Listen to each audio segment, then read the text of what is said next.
Hello. So you have some nice words for Congressman Schiff last night? Yeah, yeah. Criticized him many times before for everything. So what I said, I thought he's well spoken, did a good job of creating a tapestry, taking bits and pieces of evidence and emails and giving a rhetorical flourish, making the email come alive, sometimes effectively, sometimes a little over the top. But quite frankly, I thought they did a good job of taking bits and pieces of the evidence and creating a quilt out of it. So what I will tell my colleagues is the other side gets to talk and see if they can pull a thread here and pull a thread there and see if it pulls up. But the thing that I wanted to talk to you about was the Biden connection.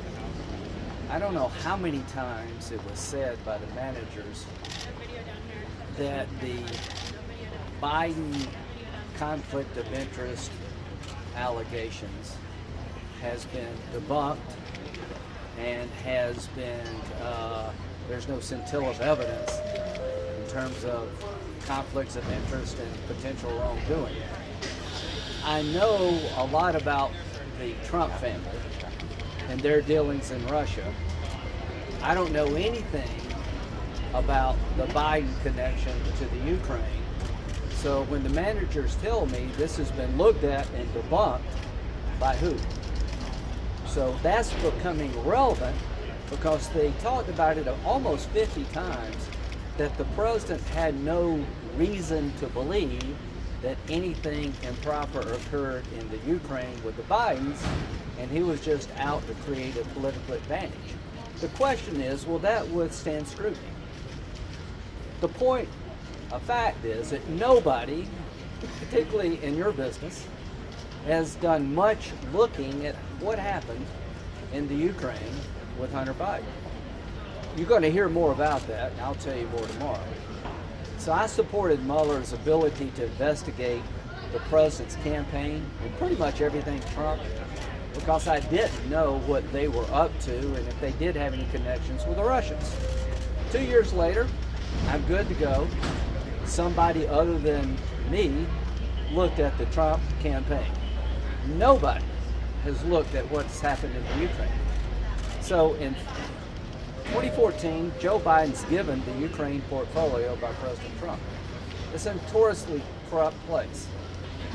Within a month of being given the Ukrainian portfolio, the vice president's son is hired by Burisma, one of the most corrupt companies in the Ukraine, at a fairly exorbitant salary. They also, Burisma, hires John Kerry's stepson, and on and on and on.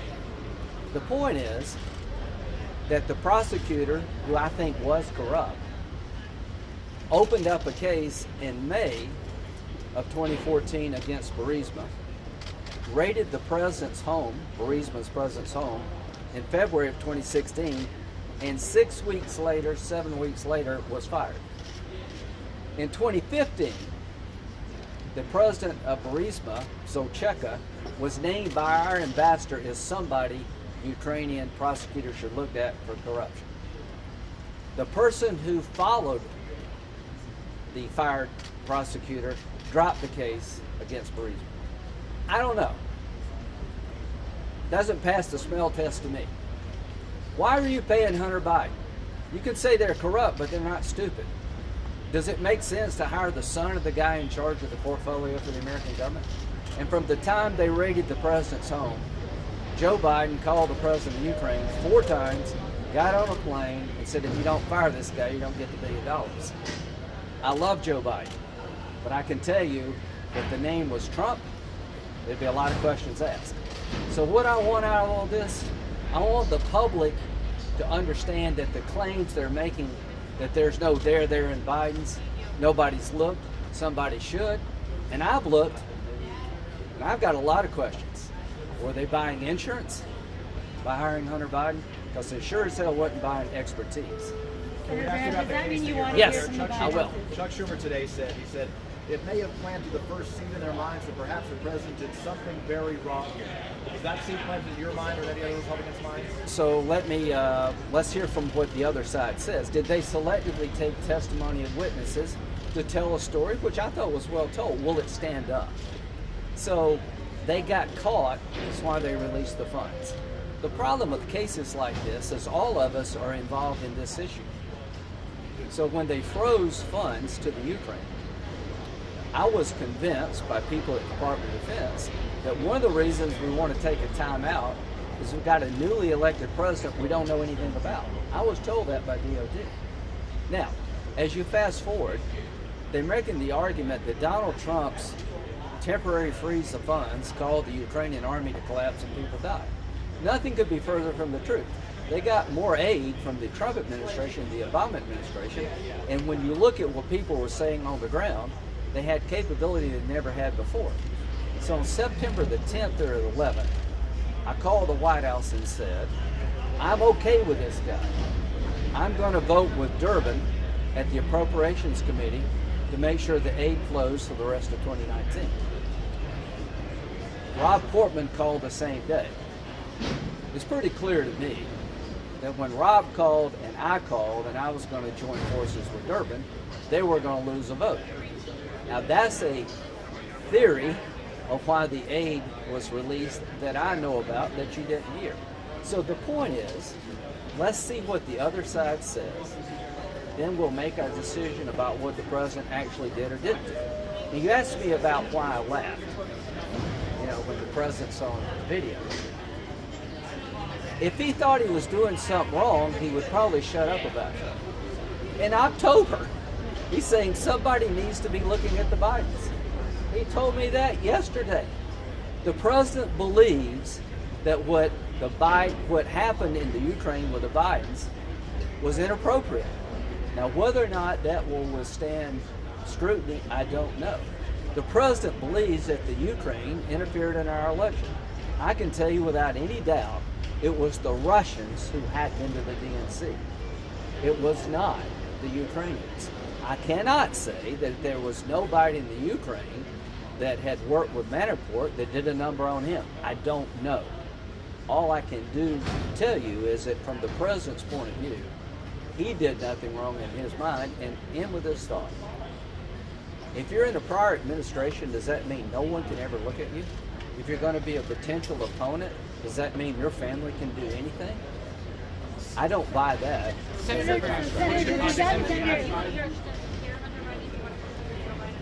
Here's what I want.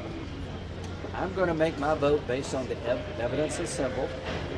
I have said consistently, I'm not going to grant witness requests by the defense.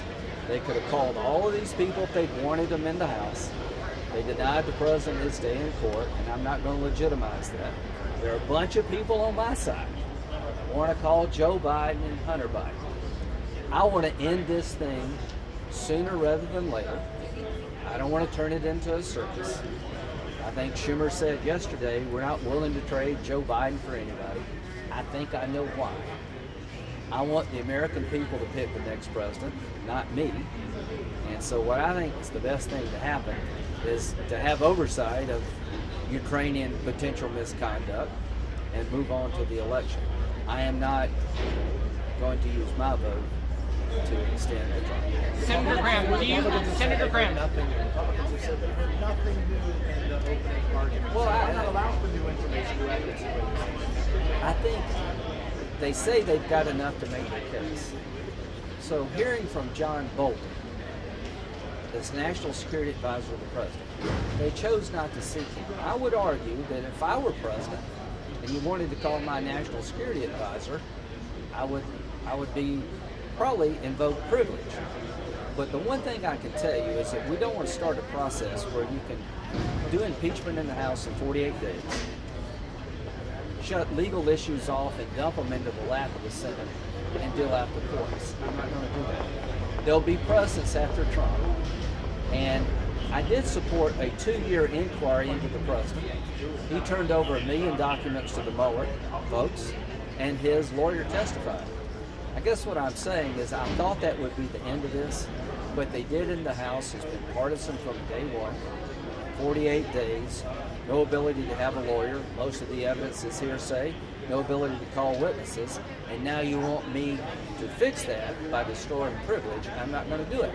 And the Republicans now, a pretty hard push to call Schiff because these stories about the whistleblower, that somebody on his staff actually coached a whistleblower. I'm not going to do that here. The country needs a break from this. We're going to listen to the case, see what the other side says about what was said yesterday, then I'm going to vote. That's what I'm going to do with my vote. If you think there's a whistleblower problem, we can deal with that outside of people. Senator Graham, would do have you, held up aid if Joe Biden wasn't running for president. I think the president would held up aid if Rob Portman and I had not intervened. I think he'd hold up aid tomorrow to almost anywhere. Have you not been listening to this president? He cut foreign aid by 21%. He wants to withdraw all of our forces from Africa. He wants South Korea to triple what they're paying. He has a worldview that we're being taken advantage of. In the phone call, he says, congratulations, the French and the Germans are not doing a damn thing. Well, I think they are. I had this conversation with him when I called him to tell him I was going to vote with the Democrats. He didn't mention Biden. He thinks we're chumps and being taken for a ride, and the Ukraine is sort of a hopeless endeavor. I don't. Now, that's just a worldview that has been consistent.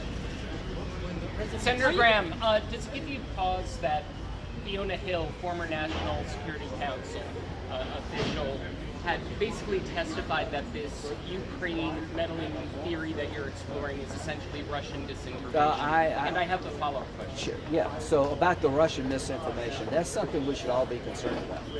When Rudy's running around in the Ukraine, people are providing, hey, let me tell you what they did. Everything should go through the Intel Committee because the Russians are trying to blame the Ukrainians and everybody else. I get that. This idea that the servers in the Ukraine, I don't buy that for a bit. CrowdStrike, that's got internet lore to it. It was the Russians who hacked into the DNC. Now, as to Manafort, there's stuff coming out of the Ukraine about his business dealings. I don't know if they were setting him up. But as to the Bidens, I can promise you, no one has looked at whether or not there was a conflict of interest, and no one has taken the time to explain how Hunter Biden got rich in the Ukraine and his father didn't know anything about it.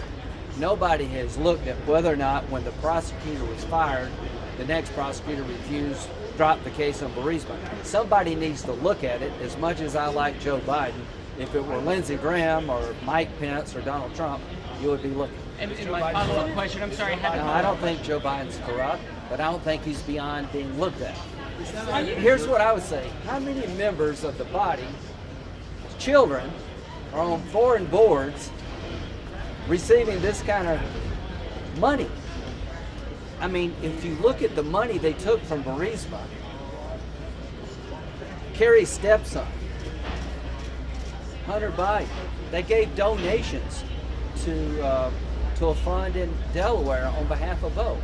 I love Joe Biden, but I can tell you, I'm not going to sit on the sidelines and just watch the Trumps be looked at. I didn't ask for this. I will tell you that Joe Biden's one of the finest men I know, but he's got to explain this. Somebody needs to look at this. How did Hunter Biden get $1.5 billion to invest when he'd been in business for 60 days from China? Senator, here. That would I hear this week. Is this what Trump's defense team is not arguing about this? I don't. Here's what I think has been raised by the repeated assertions that the president had no reason to believe, there is no reason to believe, something wrong happened in the Ukraine.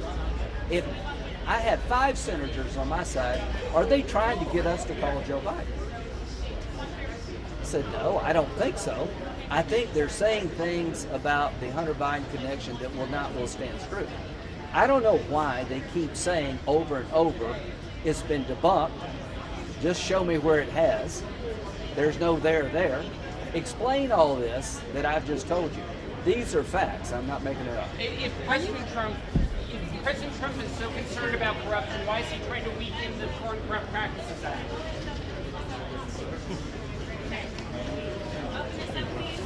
I have my friends that are.